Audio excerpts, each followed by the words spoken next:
People in Power, I'm Juliana Rufus. On today's program, the Vatican's secretive bank.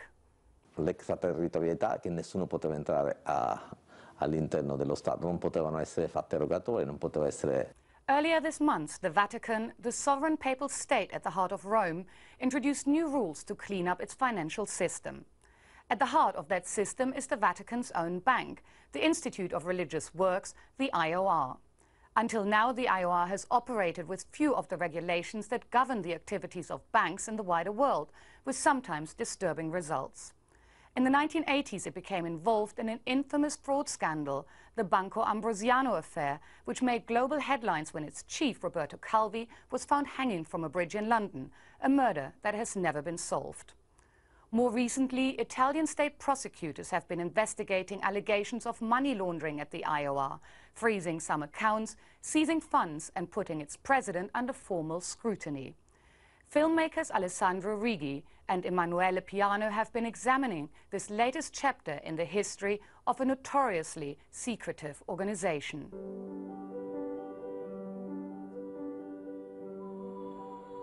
Every Sunday, worshippers crowd the St. Peter's colonnades and square.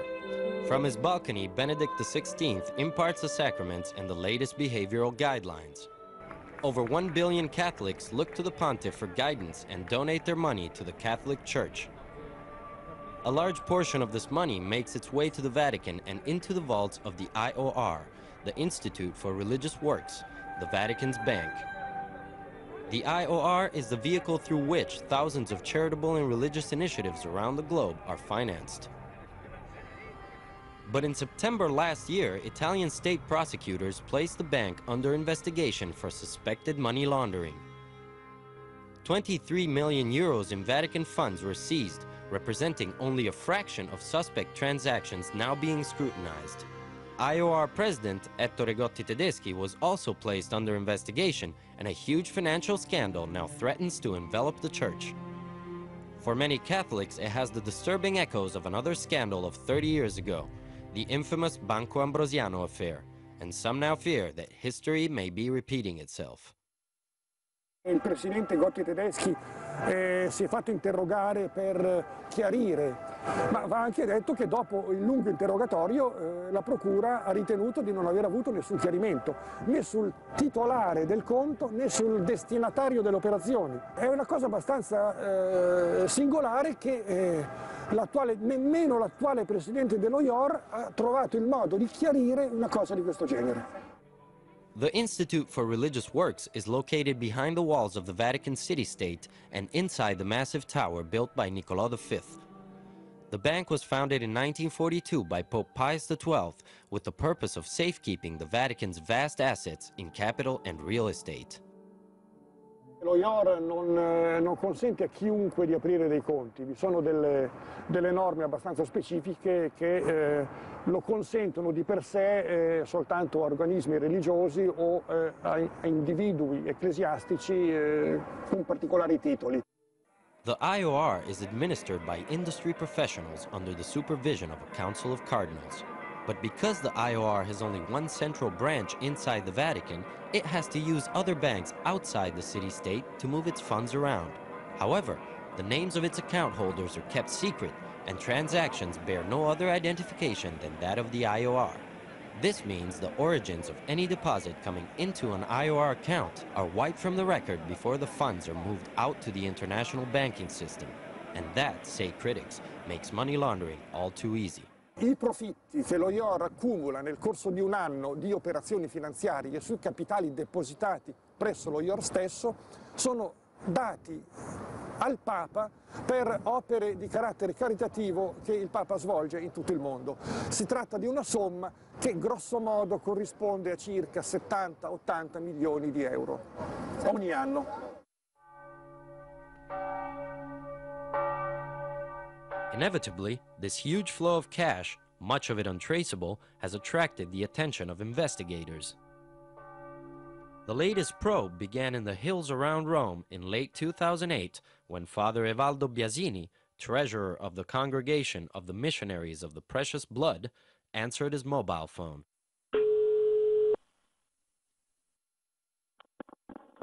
Pronto?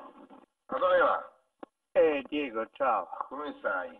Bene, bene. Father Biasini was speaking to a building contractor called Diego Anemone.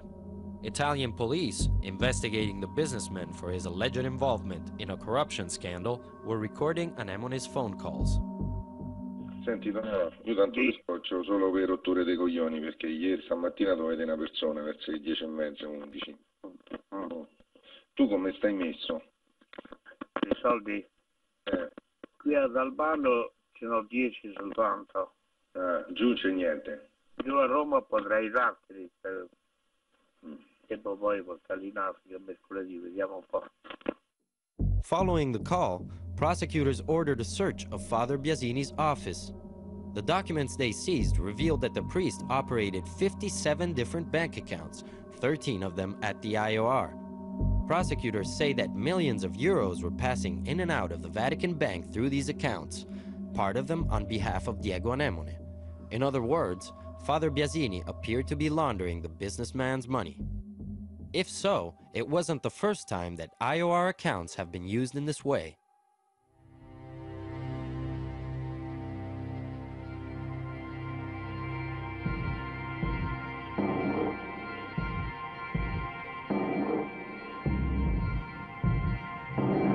To find out more, we went to Milan to meet journalist and author Gianluigi Nuzzi. In 2008, Nuzzi gained access to the private archives of a former Vatican official, Monsignor Renato Dardozzi. As a counselor to the Vatican's Secretary of State for 20 years, Dardozzi played a key role in the IOR's affairs. But when he left the Vatican, he took its secrets with him. Dardozzi si è trovato i mercanti nel Tempio, non è riuscito a cacciarli, e per questo motivo che ha scelto di dare tutto al pubblico. Unbeknown to his superiors, Renato Dardozzi kept thousands of secret IOR documents. The papers show the details of hundreds of illegal transactions that made their way through the bank over a 20-year period. Dealings that were sheltered from public scrutiny by the Vatican's sovereign status. Gianluigi Nuzzi says that the Holy See also systematically refused to cooperate with Italian authorities on matters regarding Vatican finances. Nell'archivio di Dardozzi ci sono centinaia di pagine su richieste rogatoriali da parte dei magistrati siciliani su soldi di mafia, che loro ritenevano vicino alla mafia, quantomeno, che sono state cestinate dall'autorità vaticana. The archive contains details of dozens of fake charitable foundations and explains how their accounts were used. One such was the Cardinal Francis Spellman Foundation.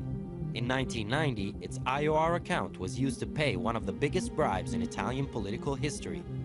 Totaling almost $100 million, the bribe was distributed to all Italian political parties to favor a $1.4 billion public company merger. The account holder for the foundation was seven-time Italian Prime Minister Giulio Andreotti. La formula di assoluta insindacabilità sull'attività della stessa banca, l'assenza di qualsiasi tipo di controllo della Banca Centrale Italiana sui conti di transito aperti dallo IOR in Italia per decenni. Tutti questi sono elementi che compongono lo stesso quadro, che è un quadro di una banca offshore nel cuore di Roma.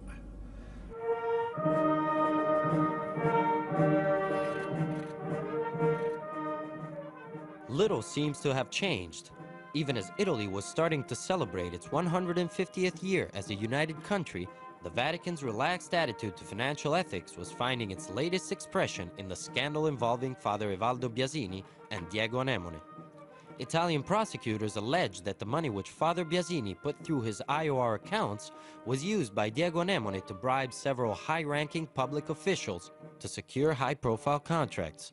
These included preparations for the 150th anniversary, the 2009 G8 summit in Italy, and the World Swimming Championship in Rome.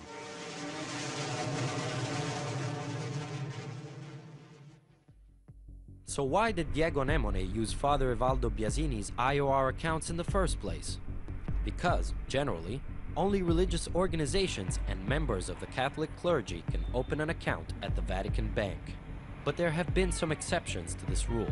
We went to Palermo, the capital of Sicily, to hear about one of them.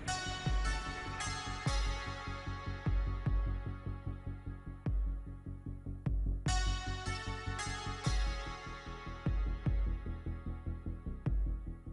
Mio padre, Vito Ciancimino, è stato arrestato per il reato di associazione a delinquere di stampo mafioso dal giudice Giovanni Falcone nel 1984. Mio padre ha avuto conti allo IOR fino all'epoca del 2000, quando li ha fatti chiudere, per cui parliamo dagli anni 70 a una trentina d'anni. In 1993, Don Vito Ciancimino, an influential member of the ruling Christian Democratic Party, became the first Italian politician to be convicted for his ties to the mafia. His son, Massimo Ciancimino, was arrested for money laundering in 2006. More recently, he has agreed to help the authorities. Lo IOR che cosa costituiva? Aveva l'extraterritorialità, che nessuno poteva entrare all'interno dello Stato, non potevano essere fatte rogatorie, non poteva essere controllato nessuno, per cui all'interno di questi uffici dello IOR e presso la banca dello IOR ci sentiva tutti tranquilli. For more than 30 years, Vito Ciancimino managed the kickbacks on public works contracted out to mafia front companies. Millions of euros had to be cleansed of their illegal provenance in order to be reinvested. Massimo Ciancimino says his father also used his IOR accounts to hand out bribes on behalf of now convicted mafia godfathers Bernardo Provenzano and Salvatore Riina. Mio padre di fatto era il raccoglitore di tutte le tangenti e il distributore in maniera equa di tutte le parti. Mio padre poi di volta in volta incontrava i politici all'interno degli IOR e dava le loro spettanze. Una banca che ha visto transitare anche attraverso mio padre soldi che personalmente appartenevano o a Provenzano o a Riina, che poi venivano veicolati all'estero. Italian prosecutors are currently investigating Massimo Ciancimino's revelations about the IOR's mafia connections. Massimo Ciancimino says Don Vito's accounts at the bank remained active until shortly before his death in 2002. L'atteggiamento, diciamo, del mondo clericale nei confronti di chi operava allo IOR non è mai cambiato, devo dire, con mio padre, né prima né dopo l'arresto. È stato sempre molto comprensivo, tra virgolette, verso quelli che potevano essere problemi insorti durante il tragitto umano. That understanding seems still to be in evidence. The Vatican has never been a signatory to international conventions on money laundering, so its bank cannot operate in the financial markets directly. For its daily activities, the IOR therefore uses other banks, some of them located down the street from St. Peter's Square. IOR accounts in these banks are used for all ordinary banking transactions, such as the cashing of checks. This is how the relationship works. The IOR screens the real beneficiaries of its operations by depositing its clients' checks in cumulative IOR accounts in other banks. The IOR then withdraws the money in bulk and stores it in the Vatican vaults. During the entire process, only the IOR knows whose money is being handled. IOR account holders will have the sums at their disposal free from traceability. Diego Anemone would thus give money to Father Evaldo Biasini. Biasini would deposit the sums on the Congregation of the Precious Bloods accounts. The money, including Diego Anemone's, would then transit through the congregation's IOR accounts. Finally, Father Biasini would return the laundered money to Diego Anemone, whom, according to prosecutors, then used it to pay bribes. This key witness for Italian prosecutors has admitted being the courier of the cash transfers between Anemone and Father Biasini. Indeed, Biasini's carefree handling of money earned him the nickname Father ATM. Bancomato, quello proprio. Però scusa, lui che ruolo aveva Biasini in tutto questo? Cioè, rispetto ad Anemone, che funzione aveva lui? Beh, lui proprio la cassa quasi. Quello ti rilascia solo, ti rilascia e vanno a prendere, il 7,50 vai a prendere. Ma quindi lei andava direttamente alla congregazione, al banco? Tutti vanno lì. As a result of this man's testimony, charges for corruption and fraud in public works have now been filed against Diego Anemone and numerous associates, including former Italian cabinet members and other high-ranking public officials. Father Evaldo Biasini has not been formally charged. Ma lei quando andava da Biasini aveva una ricevuta dei depositi o dei ritiri che faceva? Le manca solo del ricevuto. Parole. È una bustina, basta. Io non so nemmeno di rivolta quanti sono. The cash contained in the envelopes handed out to the key witness was withdrawn by Father ATM through checks he would write out from the congregation's IOR accounts.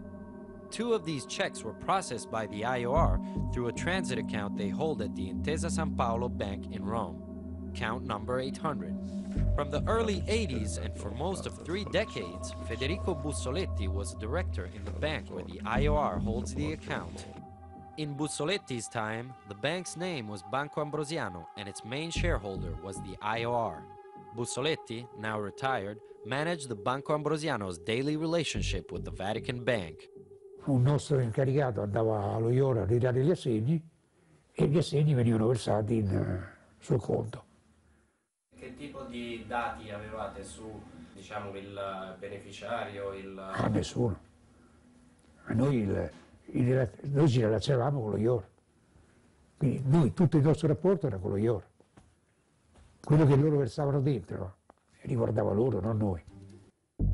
We have obtained this report by the Bank of Italy dated February 2010 about a suspected money laundering operation within IOR account number 800 held at the Intesa San Paolo Bank in Rome. The signatory of the account is IOR President Ettore Gotti Tedeschi. The report was issued because the IOR made a €650,000 cash withdrawal and failed to specify the final destination of the money. Non avevano bisogno del contante, che ci facevano? Cosa ci facevano? Cioè versare gli assegni e poi prelevarli? Non capisco perché. Sono tanti 650.000 euro, signori. The $650,000 were just a small part of the cash withdrawn by the IOR. In the year 2009 alone, account number 800 has seen a total of withdrawals of over €139 million, all of them in cash. The IOR has justified its behavior in a statement to the Bank of Italy, saying that many deals involve cash withdrawals since they are directed to underdeveloped countries where cash settlements in euros or US dollars of transactions, always done strictly for religious purposes, are largely diffused. Cioè, se Picco Pallino in Italia viene al Banco Ambrosiano per può dare 100 milioni in Svizzera, o la mafia, o chi volete, deve avere l'autorizzazione, se no non lo fa. Allo IOR no. Lo IOR la fa automaticamente, l'unica autorizzazione è entrare dentro. Ma una volta che uno è entrato, può operare sulle Bahamas, su New York o su Pechino, come gli pare. Account number 800 at the Intesa San Paolo Bank has been used as a transit account by the IOR for over 30 years. Only the bank had a different name. It was called Banco Ambrosiano. This document listing IOR account number 800 at the Banco Ambrosiano is dated 1979. It was given to us by Carlo Calvi, son of Roberto Calvi, who was once president of the Banco Ambrosiano. In June 1982, after the bank had been declared bankrupt, Roberto Calvi's body was found hanging underneath Blackfriars Bridge in London, England. His murder has never been solved. His son Carlo now lives in Montreal, Canada.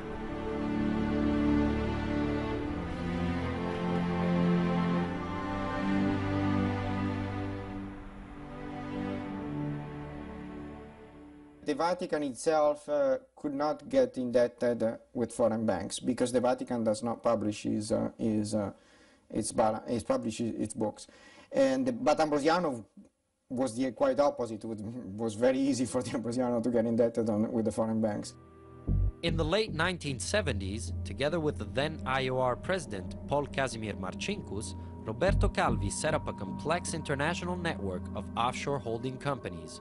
But in 1982, the system collapsed under the weight of debts worth $1.2 billion. The Vatican was and has continued to be over the years an offshore bank which profits from the extraterritoriality and the fact that it's until recently has not been subject to regulations. They have lent their name to a number of individuals and institutions, not just Ambrosiano, over the years, over probably most of their existence. Although refusing to settle the debts of the Banco Ambrosiano and its subsidiaries, in 1984 the Vatican agreed to make settlements for a total of $250 million to ward off future claims. Neither Monsignor Marcinkus nor any other member of the clergy were brought to justice for their role in the affair because they were immune from prosecution in Italy. Instead, Marcinkus remained at the helm of the Vatican Bank until 1989. The Ambrosiano bankruptcy and the unsolved murder of Roberto Calvi left an indelible stain on the reputation of the Vatican Bank. The affair still haunts the Catholic Church today. The members of the board of directors of Ambrosiano, they went through a trial, but they themselves would not have been able to create the network without the help of the Vatican. So the responsibility is both criminal and civil. In terms of moral terms, it's almost impossible to quantify. Yet despite the Ambrosiano bankruptcy and the murder of Roberto Calvi, the Institute for Religious Works remains inaccessible to this day. The Vatican Press Office has turned down all of our requests for interviews with senior clergy involved in the IOR's administration and management. Lawyers for IOR President Ettore Gotti Tedeschi have also refused to answer our questions. Father Evaldo Biasini, now also known as Father ATM, is keeping a very low profile too. We went to Biasini's congregation looking for him. Lui ultimamente stava qui, un po' di giorni che sta fuori, però insomma. Ho capito. Va bene, grazie. We also tried to phone Biasini to ask him about the issues raised in this film. L'avvocato che io ho mi ha detto di non parlare con nessuno, quindi mi dispiace, non posso avere così il servizio. Ho capito, va bene, la ringrazio. Prego. Arrivederci.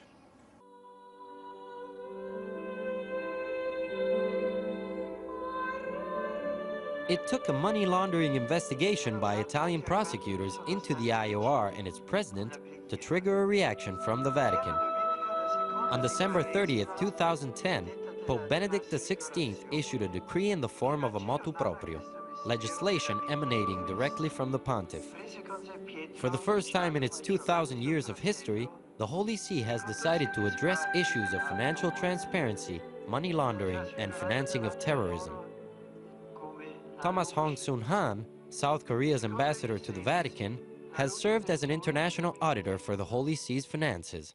This motu proprio represents the Holy See's intention to work in close collaboration with the international community to promote transparency in the financial and monetary transactions, and also to eradicate the illegal dealings, illegal activities.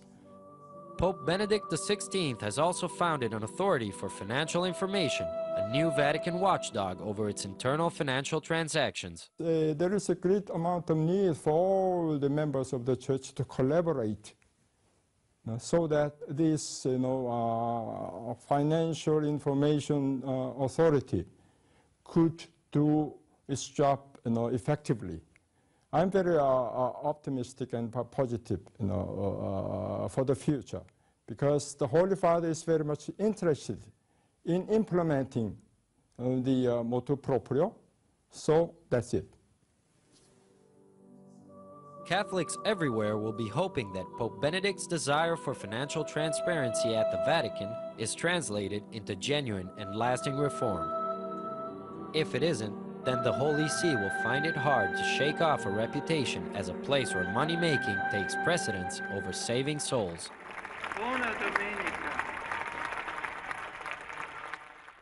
And that's it for this edition of People in Power. If you'd like to comment on this film or anything else, we'd love to hear from you on aljazeera.net/English. Until next time, goodbye.